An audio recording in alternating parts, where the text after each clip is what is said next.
Hi and welcome to our daily mains answer writing program day 15. Today we will be discussing about digital banking units जिसमें banking को और easy बनाने के लिए एक initiative which is acting as an initiative for that. Recently this has been in news और current affairs. Prime Minister जो है उन्होंने 75 districts में 75 digital banking units को inaugurate करके उनको operationalize किया है. So that is why our question will focus on this digital banking unit today. हमारा आज का क्वेश्चन है what are digital banking units and its advantages. Discuss the significance of digital banking with special emphasis on its role in improving financial inclusion. So we have two parts of our question today. First relates specifically to digital banking unit जिसमें हमको digital banking unit क्या होता है ये बताना है and then we will need to tell about its advantages. मैंने यहाँ पे हमारे आंसर में इन दोनों को बताने के साथ साथ इश्यूज़ भी कवर करे हैं कि डिजिटल बैंकिंग यूनिट के साथ क्या क्या इश्यूज़ हैं शॉर्ट में, सो दैट यहाँ पे ये चीज़ भी कवर हो सके for question any variation in question which can come in mains. And the second part of our question relates to general digital banking. So what is the significance of digital banking and एक special emphasis हमको देना है. Significance general significance बताने के अलावा हमको एक special emphasis देना है कि how digital banking relates to financial inclusion, कैसे ये फाइनेंशियल इंक्लूजन को और ज़्यादा प्रमोट करती है. So let's start our answer. Our answer will again be based on our same format, that is intro body conclusion.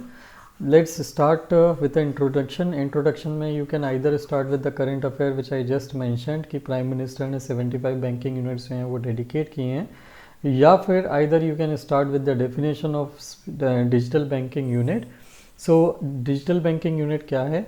Digital banking unit एक fixed point business unit या hub होता है जो शेड्यूल्ड कमर्शियल बैंक सेटअप करता है, जिसमें एक minimum digital infrastructure होता है in order to deliver the digital banking product. Banking के वो प्रोडक्ट जो डिजिटली प्रोवाइड किए जा सकते हैं वो, एज वेल एज सर्विसेज. और ये सर्विसेज और ये जो प्रोडक्ट हैं ये कस्टमर्स सेल्फ सर्विंग मोड में यूटिलाइज करते हैं at any time in the day. मतलब ये जो बैंकिंग प्रोडक्ट एंड सर्विसेज हैं कोई भी पर्सन जाके कभी भी 24/7 एक्सेस कर सकता है, अनलाइक बैंक जहाँ पे 9 to 5 की सर्विस मिलती है and 5 PM के बाद you cannot take on banking services. So this is the definition of DBU which you can write down in introduction in case question comes on digital banking unit.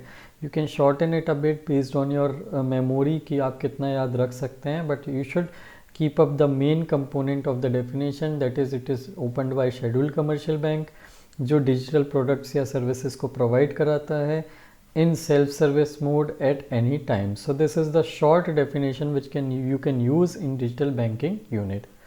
DBU इसलिए बनाए जाते हैं, they are set with the objective to ensure the benefit of digital banking, ताकि digital banking या फिर overall एक banking की जो basic services होती हैं वो country की nook and corner पे पहुंच सके across the country. अब ये nook and corner पे कैसे पहुंचते हैं, how are digital banking services advantageous? ये बात होती है कि कई बार कुछ ऐसे पॉकेट या कुछ ऐसे रीजन होते हैं जैसे रूरल एरियाज़ जहाँ पे 15-20 घर या 50 या 100 घर ही हैं. सो वहाँ पे बैंक खोलना, बैंक की ब्रांच खोलना, वहाँ पे एक स्टाफ रखना, इलेक्ट्रिसिटी के बिल्स पे करना, स्टाफ के फैसिलिटीज़ के लिए खर्चा करना, this takes a lot of expenditure for the bank to operate a branches in this region and this makes the branches loss making, because जितना वहाँ से सेविंग्स नहीं मिलती हैं, जितनी वहाँ से अर्निंग्स नहीं होती हैं बैंक को, उससे ज़्यादा वहाँ पे एक्सपेंसेस हो जाते हैं ब्रांचेस को मेंटेन करने के लिए, स्टाफ को मेंटेन करने के लिए. This is known as overhead cost. So ये जो ब्रांचेस को मेंटेन करने के जो कॉस्ट आते हैं उसके कारण बैंक जो है अपने ब्रांचेस को हर जगह एक्सपांड नहीं कर सकता इंडेफिनेटली, स्पेशली वहाँ पे जहाँ पे पॉपुलेशन की डेंसिटी बहुत ज़्यादा लो है या फिर रूरल एरियाज़ जहाँ पे it is not possible to operate branches in profit. So उस केस में digital banking units can help us reach those point, क्योंकि इनकी कॉस्ट बहुत कम होती है, which we will see in the next part of our question. So coming to the body part में we can start with the benefits और advantages of digital banking unit which have been asked in the question. So first thing, जैसा कि just I told you that it provides last mile financial inclusion as a lender. ठीक है, तो ये bank जो है ये last mile connectivity can provide कर सकता है, मतलब ऐसी रीजन में भी, ऐसी पोजीशन, ऐसी लोकेशन पे भी हम ये बना सकते हैं, एस्टेब्लिश कर सकते हैं जहाँ पे पॉपुलेशन डेंसिटी या प्रॉफिट के चांसेस बहुत कम है ब्रांचेस मेंटेन करने में। सो वहाँ पे डिजिटल बैंकिंग यूनिट जो हैं वो वहाँ पे जाके लोगों को बैंकिंग की सर्विसेज प्रोवाइड कर सकती हैं at a very very low cost, जिससे बैंकों को लॉस भी नहीं होगा और बैंक उनके घर तक, वहाँ पे उनके रीजन तक पहुँच पाएगा, जिससे वो उनको शहरों तक बार बार परेशान नहीं होना पड़ेगा बैंकिंग सर्विसेज के लिए। Plus as I told you this is a 24/7 service. 24 service होने के कारण रूरल एरियाज़ में भी बैंकिंग की सर्विसेज 24/7 अवेलेबल हो सकती हैं। They will not have to wait for to morning to access the banking services. ये सर्विसेज में क्या क्या आती हैं? This services covers all the basic services, जैसे कि आप सेविंग बैंक अकाउंट खोल सकते हैं, करंट अकाउंट खोल सकते हैं, एफडी बना सकते हैं, रिकरिंग डिपॉजिट अकाउंट खोल सकते हैं। कस्टमर्स के लिए डिजिटल किट वहाँ पे अवेलेबल होती है, mobile banking, internet banking, debit credit card का इशू, मास ट्रांसिट कार्ड सिस्टम कार्ड का इशू, यूपीआई का कोड, क्यूआर कोड की सर्विसेज, भीम, आधार और पॉइंट ऑफ सेल सर्विसेज। ये सारी सर्विसेज के बेनिफिट, मतलब जो मोस्ट बेसिक सर्विसेज जो जनरली कंज्यूमर्स एक्सेस करने के लिए बैंक तक जाता है, फिजिकल ब्रांच तक, ये वहाँ पे डिजिटल बैंकिंग यूनिट में उसको अवेलेबल हो जाएगी। इसके अलावा the other benefit which can be availed at TBU is identification of customers for the purpose of MSME retail loans, या फिर स्कीम के अंदर में जो भी लोन्स दिए जाते हैं गवर्नमेंट ऑफ इंडिया के, वो लोन्स भी यहाँ पे एक्सेस कर सकता है डिजिटल बैंकिंग यूनिट के थ्रू। मतलब ही उसको चक्कर नहीं लगाने पड़ेंगे शहर जाके बैंकों के लोन पास करवाने के लिए या MSME लोन के लिए। अगर वो किसी स्कीम के अंदर में एलिजिबल है या अगर उसे MSME के अंदर में एलिजिबल है, उसको लोन मिल सकता है, तो वो लोन उसे वहीं डिजिटल बैंकिंग यूनिट के थ्रू दे दिया जाएगा। So these are the services and benefits which can be provided with digital banking unit. Digital banking unit के साथ इशू क्या है? एक तो पब्लिक अवेयरनेस अभी बहुत कम है, एंड सिंस अभी सिर्फ 75 डिस्ट्रिक्ट के 75 लोकेशंस पे ही ये ओपन हुआ है, that is very very low as compare to the need of the country. So first, low public awareness with the low availability, with the low number of banking, of low number of availability of digital banking unit across the country. Second, lower tier cities plus rural areas जो हैं वहाँ पे internet connection, network के issues, ये सारे issues होते हैं जिसके कारण सर्विसेज जो हैं पार्शियल शटडाउन, कंप्लीट शटडाउन हो सकती हैं मैनी टाइम, जिससे डिसरप्शन हो सकता है उन सर्विसेज का डिजिटल बैंकिंग को एक्सेस करने के लिए। Then there is a threat of cyber security and data privacy, जिसको डील करना अभी बहुत मतलब इस लेवल की साइबर सिक्योरिटी को डेवलप करना, डिजिटल बैंकिंग यूनिट को प्रोटेक्ट करना, that is a challenging task, क्योंकि पर्टिकुलरली रूरल एरियाज़ में people are not trustworthy on digital units, digital systems. So basically they won't trust it unless there is a cyber, unless there is a secure system, unless there is a highly secured system in order to protect any kind of cyber fraud. And lastly, digital reluctance. People जो हैं particularly in rural areas due to financial illiteracy, due to digital illiteracy, they basically fear using digital technologies for banking services. They do not have currently the amount of trust which is required in order to continuously use the digital payment methods or digital banking methods. So these are the issues in making digital banking units currently accessible to everyone or universal in working. Now we move on to the second part of our question that relates to digital banking. Digital banking का significance क्या है?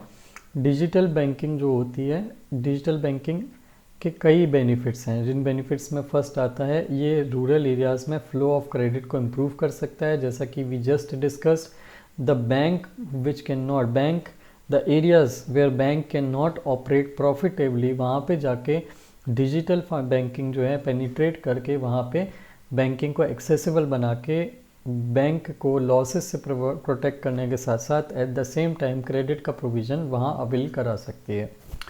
Poor जो हैं वो easier अपनी money और loans के access को ईजिली एक्सेस कर सकते हैं, मनी और लोन्स को, जैसा we just discussed above.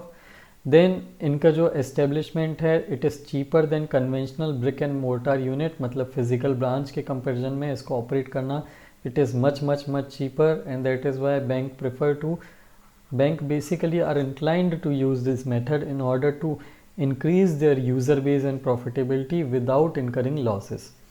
Then customers ko they provide better technical support than the physical people. People runs on mood, staff run on mood, but technology do not run on mood. It runs on the system, it runs on the programming which have been fed in. So it can provide a better technical support to customers than 9 to 5 service system, current service system of banking. Then digital units जो हैं they can decrease the manpower requirements. जैसा कि I just told, you do not need to maintain a staff in the region where digital banking is present. So manpower की requirement वहाँ पे remote areas में reduce हो जाती है. Then scheduled banks के लिए they will ensure steady profits, मतलब you are not incurring high cost, but at the same time you are gaining users and you gaining currency, gaining money and savings. That gives a increase the chances or uses of profitability. Plus DBU जो है या digital banking जो है ये digital literacy को promote करने में भी हेल्प करेगी. जैसे जैसे गवर्नमेंट के एजेंट्स जो हैं they will basically help to understand, help people rural areas में पीपल को समझाएगी कि how do digital banking units work. The more they will learn the digital tools, the more there will be digital literacy and financial literacy at the same time. So this is the significance of digital banking. How is digital banking important for financial inclusion? So first we discussed it just above. It reduces the barriers to entry in the remote areas with lower cost digital services. Traditional banking के comparison में it is cheaper to manufacture, distribute and support. Second, it removes biases in accessing financial services. कई बार bank जो हैं basically customers को या तो service नहीं देते properly based on their money profile, based on their savings potential. कई बार banks जो हैं नेग्लेक्ट करते हैं माइनर कंज्यूमर्स को. कई बार बैंक्स जो हैं लोन्स देने में बहुत ज़्यादा इशू करते हैं. उनको लगता है कि ये पर्सन जो है he is not trustworthy irrespective of its history based on how its current financial position is. That is right in its sense, क्योंकि बैंक को भी अपने लॉसेस को प्रिवेंट करना है. बट कई बार दे स्टीरियोटाइप कि गांव से अगर कोई आदमी आया है तो वो गरीब होने के चांसेस हाई हैं, he is going to default. किसान आया है तो उसकी फसल बर्बाद होने के चांसेस हैं ज़्यादा. He will apply for loan waiver और he will fail in loan. So technology का इम्प्लीमेंटेशन ये टाइप की जो मेंटल बायसेस होती हैं पीपल में, साइकोलॉजिकल बायस होती हैं लोगों में against certain group of people, उन बायसेस को रिमूव करता है एंड देन क्रेडिट का एक्सेस प्रोवाइड करता है या फाइनेंशियल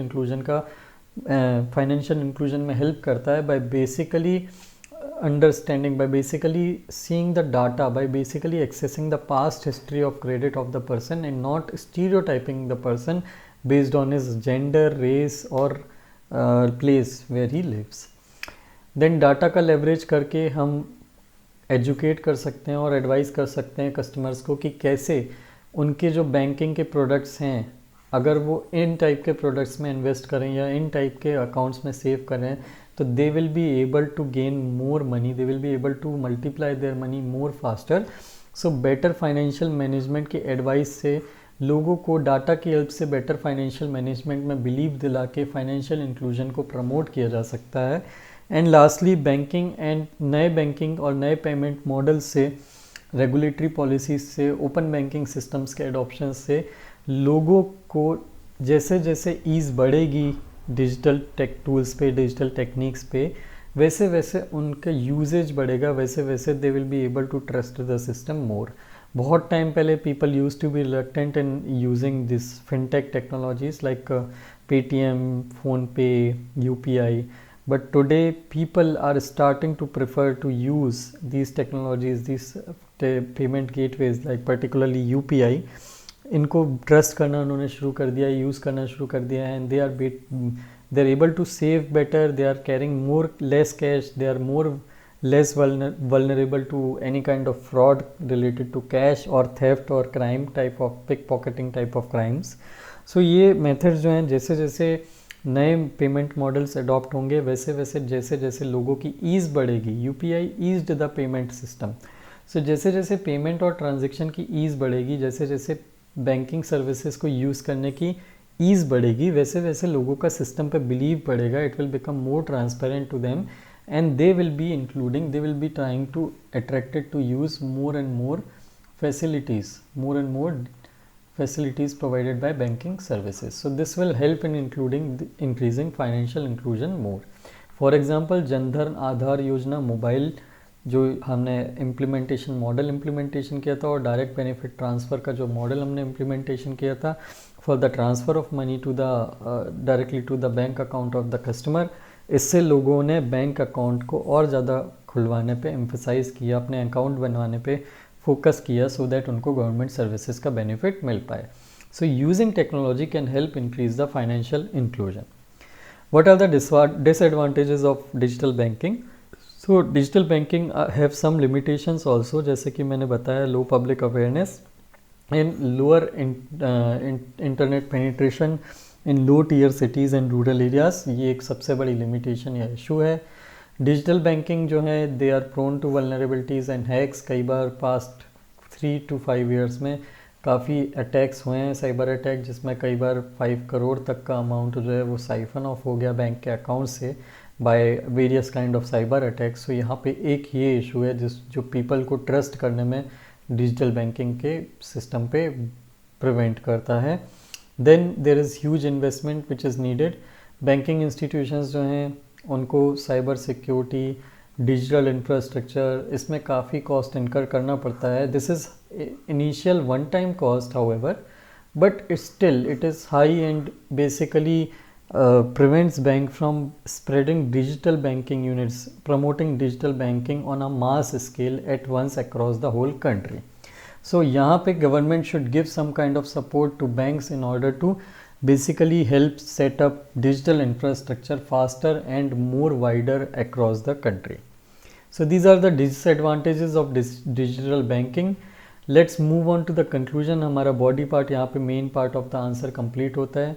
कंक्लूजन में हम ये यूज़ करते हैं कि डिजिटल बैंकिंग जो है ये बेसिकली बैंकिंग से रिलेटेड जितने भी फ्रॉड होते हैं, बैंकिंग से रिलेटेड जितना भी मिसमैनेजमेंट होता है, इसको रिड्यूस कर सकता है, करप्शन को रिड्यूस कर सकता है एंड सिटीज़न वेलफेयर को at the same time citizen welfare को इंक्रीज़ कर सकता है by directly transferring money in the accounts of the beneficiaries. This will basically reduce corruption in the system, in the banking system, in the welfare या political system and in the governance. So basically this will serve as a citizen charter. This will help to basically attain the objective of citizen charter जो हमारे syllabus GS2 syllabus का एक part है. Citizen charter means citizen charter means the governance model which basically aims to provide a certain minimum standard of quality of service to the citizens. So this charter can be fulfilled and the objective of good governance can be fulfilled by adoption of digital banking via increased financial inclusion. And in addition you can also mention कि more digital banking can leading to financial inclusion can help basically in more economic growth because it will reduce the leakages first thing, then it will reduce the liquidity flow, credit का जो flow है, money का जो flow है उसको improve कर सकता है, जिससे कंपनीज़ जो हैं, बिजनेसेस जो हैं, they will be able to attain more money, they will be able to get more loans for expansion of their business at low cost of interest from the bank which can help promote, which can serve as economic stimulus in order to propel the economic growth of the country.